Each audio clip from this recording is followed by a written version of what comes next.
Hello everyone. Today we'll be talking about debit and credits, and in the end of the video, I will give you a technique that will help you to decide about the nature of each account.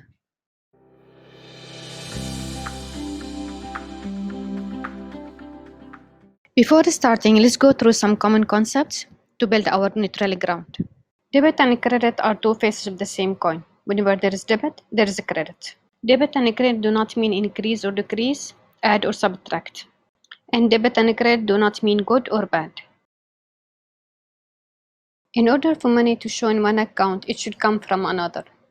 So we'll be having two accounts. One is the source and another the destination. Source is the credit and destination is the debit. For each accounting transaction, at least two accounts are being impacted. One is debit account and another one is credit account. Both debit impact and credit impact are equal to each other and offsetting each other. So for each accounting transaction, the total of the debit is equal to the total of the credit. Each financial account is represented by T account, where the debit will be in the left side and the credit will be in the right side. In order to decide about the balance of the account, we'll take the total of all the debit and the total of all the credit. When the debit is more than the credit, it means the account is having debit balance, and the balance is equal to debit minus the credit. Let's say we're having inventory account where we are having the debit side 500 and 200, and the credit side we are having 100 and 300. When we take the total, we'll see that debit side is equal to 700, while the credit side is equal to 400. 700 is more than the 400, so we're having debit balance, and this balance is equal to 700 minus 400, 300.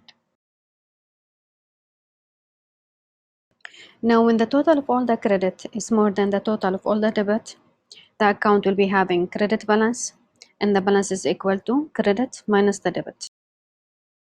This is the account of account payables.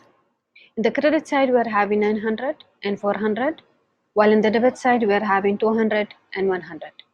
When we take the total of all the credits, we have 1,300, while the total of the debit is 300, which means this account is having credit balance.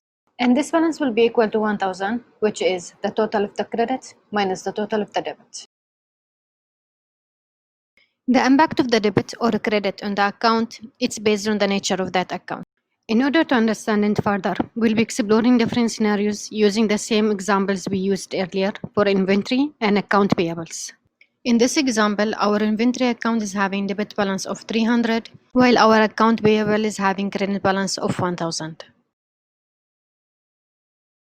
In our first scenario, we purchase inventory at the value of 100 on a credit. This transaction will be impacting both accounts, inventory and accounts payable. So here we will be having debit of 100 on inventory and a credit of 100 on accounts payable. And as you can notice here, both account balances got an increase. Inventory now is becoming debit balance of 400 and account payable is becoming credit balance of 1,100. In scenario number 2, we made sales of inventory value of 150. This transaction will have a credit impact on inventory, and we will be crediting our inventory by 150. Now in this example, our inventory balance went down and it's becoming debit balance of 250. The second part of our transaction will impact cost of sales, however we will not discuss in this video. Our third and last scenario, supplier payments of 500. This transaction will have debit impact on accounts payable.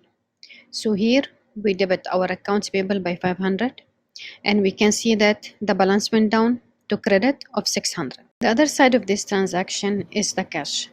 However, in our example, we are focusing only on two accounts, inventory and accounts payable. To summarize the scenarios, inventory account is with debit balance and got increased when we pass debit entry and reduced when we pass credit entry. On the other hand, accounts payable is with the credit balance and got increased when we pass credit entry and reduced when we pass debit entry.